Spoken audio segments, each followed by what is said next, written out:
والصلاة والسلام على من لا نبي بعده. أعوذ بالله من الشيطان الرجيم. بسم الله الرحمن الرحيم.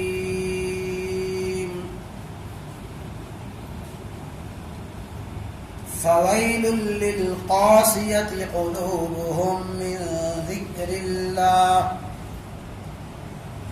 أولئك في ضلال مبين. وقال ثم تلين جلودهم وقلوبهم إلى ذكر الله ذلك هدى الله يهدي به من يشاء. صدقت يا رب العالمين.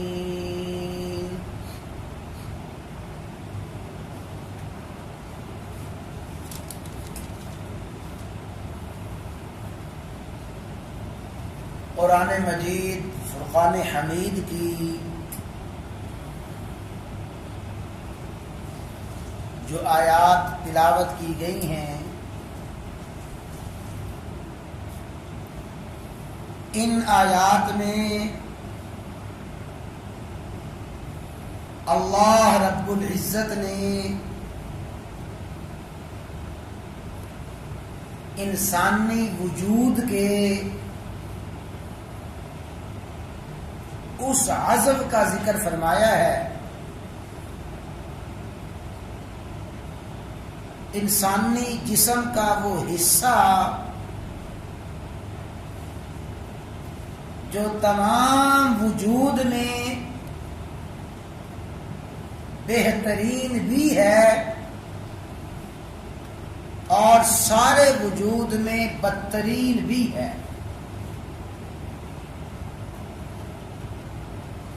جس میں انسانی کا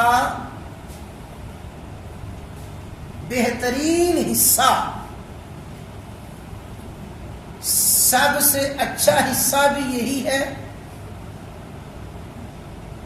اور جس میں انسانی کا بدترین سب سے برا حصہ بھی یہی ہے. اور رسول اللہ صلی اللہ تعالی علیہ وسلم نے اس بات کو یوں سمجھایا، ان فی الجسد لمضغہ، بے شک انسانی جسم میں گوشت کا ایک ٹکڑا ہے، گوشت کا لوتھڑا ہے، اذا صلحت، جب گوشت کا وہ ٹکڑا، گوشت کا وہ لوتھڑا صحیح ہو، صلح الجسد کلہ، سارے کا سارا جسم صحیح ہو. وَإِذَا فَسَدَتْ، جب گوشت کا وہ ٹکڑا خراب ہو جائے، فاسد ہو جائے، فَسَدَ الْجَسَدُ كُلُّهُ، سارے کا سارا جسم فاسد ہے، وہ ٹھیک سارے کا سارا جسم ٹھیک، وہ خراب سارے کا سارا جسم خراب. الا وہی القلب، الا وہی القلب، الا وہی القلب، سن لو سن لو سن لو، جسم کا وہ حصہ دل ہے. اللہ تعالی نے ان آیات میں بہترین دل کی اور بہترین اور سب سے اچھے دل کا بھی ذکر فرمایا ہے، اور اس کی نشانی بھی بیان فرمائی ہے، اور بدترین دل کا ذکر فرمایا، اور بدترین دل کی نشانی بھی ذکر فرمائی. مقصد کیا ہے؟ ہم اپنے اپنے قلوب کو جھانک کے دیکھیں، اپنے اپنے دلوں کو ٹٹولیں کہ میرا دل کیسا ہے. اللہ تعالیٰ نے جس دل کی تعریف فرمائی، کیا میرا دل وہی ہے؟ یا خدا نہ خواستہ جس دل کی اللہ تعالیٰ نے مذمت فرمائی ہے، کہیں وہ دل میرا دل تو نہیں ہے؟ اب ذرا توجہ کے ساتھ سن لیں. فرمایا فویل للقاسیہ قلوبہم، فویل ہلاکت ہے، تباہی ہے، بربادی ہے یہ وہ دل جو قابل مذمت ہے. ویل تباہی ہے، ہلاکت ہے. اور بعض مفسرین فرماتے ہیں کہ ویل دوزخ کا ایک حصہ ہے. دوزخ کے اس حصے میں جو آگ ہے وہ اتنی سخت ہے، اس کی سختی کا عالم یہ ہے جب جہنم کے ایک حصے کی آگ تھوڑی نرم اور ٹھنڈی پڑتی ہے، ویل وادی سے، ویل گڑھے سے آگ لے کر جہنم کی باقی آگ کو دہکایا جاتا ہے. وہ جہنم کی ایک وادی ہے ویل. تو وہی فویل بس ہلاکت، تباہی، بربادی ہے. دوسرا معنی فویل وہ جہنم کا گڑھا ہے جس کی آگ اتنی سخت ہے. تباہی کن کے لیے، بربادی کن کے لیے، جہنم کا گڑھا کن کے لیے؟ للقاسیۃ قلوبہم، جن کے دل سخت ہیں.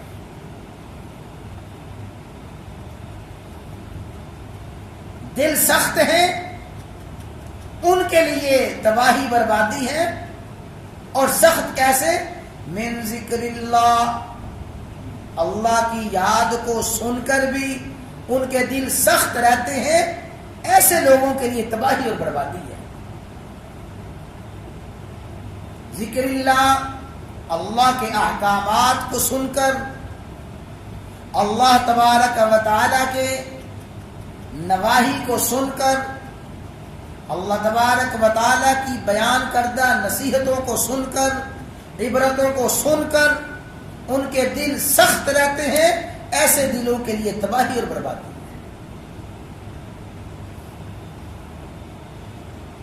بے شمار قرآن کریم کی آیات کا علم ہے.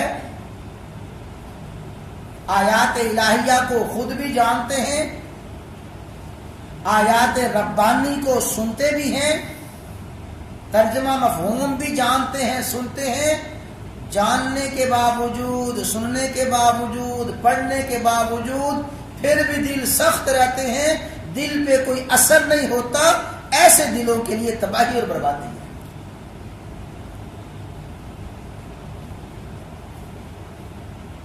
اور آگے سنیں، فرمایا ثم، اچھا، اولئک فی ضلال مبین، جن کے دل ایسے سخت ہیں وہ لوگ بدترین برائی میں ہیں، بدترین گمراہی میں ہیں. ظاہر گمراہی تو ویسے ہی گمراہی ہے، بدترین ہے، لیکن اس کی ضلالت کو اور اس کی گمراہی کو مزید پختہ کرنے کے لیے مبین، بدترین، کھلا گمراہی میں ہیں وہ لوگ جن کے دل اللہ کا ذکر سن کے بھی، اللہ کی یاد اور اللہ تبارک و تعالیٰ کے احکامات سن کر بھی جن کے دل سخت رہتے ہیں. ایسے لوگ کھلا گمراہی میں ہیں. اللہ تعالیٰ ایسی حالت سے ہم سب کی حفاظت کریں. اور آگے فرمایا ثم تلین جلودہم وقلوبہم الی ذکر اللہ. ثم تلین جلودہم وقلوبہم الی ذکر اللہ. کچھ خوش قسمت، خوش نصیب ایسے ہیں جب ان کے سامنے اللہ تبارک و تعالیٰ کی نصیحتیں آتی ہیں، اللہ تعالیٰ کے احکامات آتے ہیں، اللہ تعالیٰ کی طرف سے نصیحت ان کو سنائی جاتی ہے، تلین جلودہم وقلوبہم، ان کے دل اور ان کے جسم تلین نرم ہو جاتے ہیں.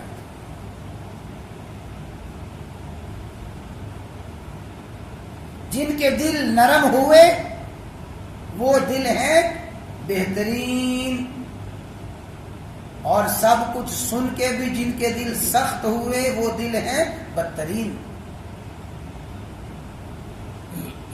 بہترین دل بھی یہی ہیں اور بدترین دل بھی یہی ہیں. اور یہاں پہ ایک لفظ ہے جو بڑا قابل توجہ ہے. اللہ تبارک و تعالی نے جب بہترین دلوں کا ذکر فرمایا کہ بہترین دل کن کے ہیں، فرمایا جن کے دل اللہ کی یاد کے سامنے، اللہ کی نصیحت کے سامنے نرم ہو جاتے ہیں. جب دل نرم ہوتے ہیں جلودہم، ان کے جسم کے اعضاء بھی نرم ہو جاتے ہیں. کیا معنی؟ جو دل ہے، دل کی جیسی حالت ہوگی، دل کی اس حالت کا اظہار انسان کے وجود کے دیگر اعضاء سے ہوگا. یہ نہیں کہا جا سکتا کہ میرا تو دل صاف ہے، بس دل صاف ہونا چاہیے. اس سے بڑھ کے گمراہی کوئی نہیں ہے. اس لیے کہ دل صاف ہوگا، اس کا اثر انسان کے وجود پر، انسان کے اعضاء پر. دل صاف ہے، دل کی صفائی کا اثر اس کی زبان پر، دل کی صفائی کا ذکر اس کی آنکھوں پہ، دل کی صفائی کا ذکر اس کے کانوں پہ، دل کی صفائی کا ذکر اس کے ہاتھوں اور پاؤں پہ، پورے کے پورے وجود پہ دل کی صفائی کا اثر ہوگا. دل صاف ہے، بھائی اس کی دلیل کیا ہے؟ میرا دل صاف ہے، میرے پاس خوشبو ہے، میری جیب میں خوشبو ہے، صاف ستھری خوشبو ہے تو جیب میں، شیشی میں بند ہے، اچھی خوشبو ہوگی. وہ خوشبو خود بول بول کے بتائے گی کہ میں ہوں. یہ ایسا ہی ہے کہ نہیں؟ خوشبو خود بول بول کے بتائے گی، پتہ چلے گا خوشبو ہے، حالانکہ خوشبو تو بند ہے. اسی طرح خدا نہ خواستہ کسی کے پاس بدبودار چیز ہے، اس نے اس بدبودار کو چھپا کے رکھا ہوا ہے، لپیٹ کے سمیٹ کے رکھا ہوا ہے. وہ بدبودار چیز خود بخود بولے گی کہ میں ہوں.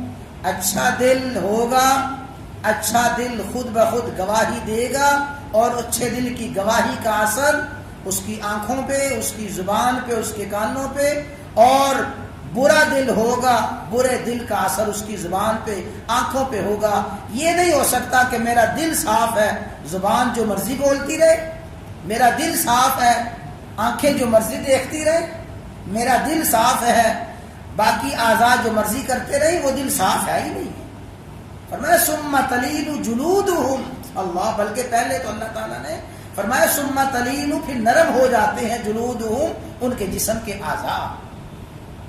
پھر فرمایا وقلوبہم، ان کے دل. جب دل کی حالت سنورتی ہے، صالح دل ہوتا ہے، صالح دل کا اثر انسان کے سارے وجود پہ ہوتا ہے. اور فاسد دل کا اثر بھی انسان کے سارے وجود پہ ہوتا ہے. دل کی خرابی کی نشانی انسان کے اعضاء کا غلط استعمال ہے، اور دل کی صالحیت اور دل کی اچھائی کی علامت انسان کے سارے اعضاء پہ اس کا اثر ہوتا ہے. تو اللہ تعالیٰ نے فرمایا بہترین دل ان کے ہیں جن کے دل اللہ کے احکامات کو سن کے نرم ہو جاتے ہیں. اور بھئی نرم ہونے کا کیا معنی؟ دلوں کے نرم ہونے کا معنی یہی ہے، احکامات خداوندی کے سامنے اپنے آپ کو جھکا دیتے ہیں. انہوں نے سن لیا حکم ربانی کو. اللہ اکبر. فاروق اعظم رضی اللہ تعالیٰ عنہ کے دربار میں وقت کا بہت بڑا سپہ سالار خط لکھتا ہے. امیر المومنین ایک بہت بڑی پریشانی آ گئی ہے. میری فوج نے فلاں وقت میں فلاں علاقے سے گزرنا ہے. ایرانیوں کا مجوسیوں کا علاقہ ہے, کفار کا علاقہ ہے. مجھے پتہ چلا ہے کہ کفار نے مسلمانوں کو, ایمان والوں کو بہکانے کے لیے بڑا خطرناک حربہ اختیار کرنے, خطرناک منصوبہ بنایا ہے.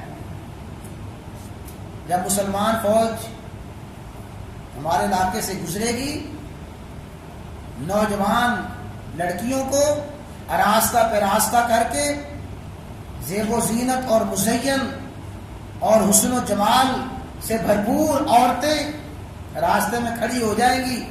فوج یہاں سے گزرے گی, یہ اپنی اداؤں سے مسلمانوں کو اپنی طرف متوجہ کریں گی, اپنے حسن و جمال کا نظارہ کروائیں گی. تو ظاہر ہے ایسا کون سا ہوگا جو اس موقع پہ بچ جائے. تو امیر المومنین بڑی پریشانی ہے, کہیں ایسا نہ ہو کسی مسلمان فوجی کا ایمان نہ ڈگمگا جائے, اس کی آنکھوں میں شرم و حیا ختم نہ ہو جائے. تو امیر المومنین مجھے اس کا حل بتائیں. ہر دور میں باطل نے, یاد رکھیں, ہر دور میں باطل نے اپنے باطل نظریات کو پھیلانے کے لیے عورت کا بہت زیادہ سہارا لیا ہے. کفر کو پھیلانے کے لیے, باطل نظریات کو پھیلانے کے لیے جہاں اور بڑے حربے اختیار کیے, عورت کا بڑا سہارا لیا. فاروق اعظم نے خط پڑھا, مختصر سا جواب لکھا کہ مسلمان فوج کو اکٹھا کرو, بس ان کے سامنے یہ آیت سنا دو, قل للمؤمنین یغضوا من ابصارہم ویحفظوا فروجہم, قل للمؤمنین یغضوا من ابصارہم ویحفظوا فروجہم. میں یہ آیت پڑھ کے سنا دو. ساری کی ساری فوج کو اکٹھا کیا گیا. روانگی سے پہلے امیر المومنین کا فرمان کھولا گیا, اس میں بس یہی ذکر اللہ کا حکم تھا, قل للمؤمنین یغضوا من ابصارہم ویحفظوا فروجہم. اس آیت کو, حکم کو سنایا گیا, فوج کو روانگی کا حکم دیا گیا. فوج روانہ ہوئی, چلی جا رہی ہے. چلتے چلتے جب اس علاقے میں پہنچی تو وہ دشمن کی لڑکیاں اور کافروں کی بچیاں, نوجوان راستے میں کھڑی ہیں. انہوں نے ناچنا گانا شروع کیا, اپنی ایک ایک ادا سے بہکانے کی کوشش کی. مسلمان فوج, وہ مسلمان, وہ ایمان والے جن کے دل اللہ کی یاد سے نرم ہو چکے, اللہ کی یاد سن کے دل نرم ہو گئے ہیں. فوج گزرتی جا رہی ہے اور یہ لڑکیاں اور یہ عورتیں اپنا پورا زور لگا رہی ہیں, اپنی ساری کی ساری ادائیں اختیار کر رہی ہیں. کسی طرح کسی ایک مسلمان کی نظر تو ہماری طرف اٹھے. پوری کی پوری فوج گزر گئی, کسی نے آنکھ اٹھا کے نہ دیکھا. جب فوج بالکل اخیر پہ آ گئی, ایک دو فوجی رہ گیا. ایک لڑکی چیخ کے کہنے لگی, کیا یہ سارے کے سارے لوگ اندھے ہیں؟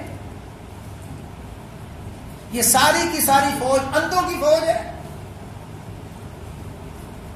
وہ مسلمان جو آخر میں تھا فرمانے لگے, اندھوں کی فوج نہیں ہے, یہ اللہ کا فرمان سن کے آئے ہیں. اللہ کے فرمان نے ان کے دلوں کو نرم کر دیا ہے. جب دل نرم ہوئے تو دل کی نرمی کا اثر آنکھوں پہ ہے, دل کی نرمی کا اثر ان کے کانوں پہ ہے.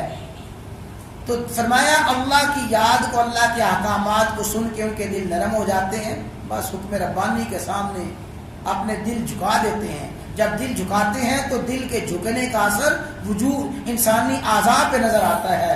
اور فویل للقاسیہ، کچھ ایسے بدترین دل بھی ہیں، ان کے دل سب کچھ سنتے ہیں، سن کے ذرہ برابر اثر نہیں ہوتا، جو سنا بس سنا اور سن کے وہیں پہ سب کچھ چھوڑ دیا۔ فرمایا ایسے دلوں کے لیے تباہی بربادی ہے، ایسے بدترین دل ہیں اور بہترین دل وہ نرم ہو جاتے ہیں۔ اسی حوالے سے مزید کچھ بات عرض کی جائے گی۔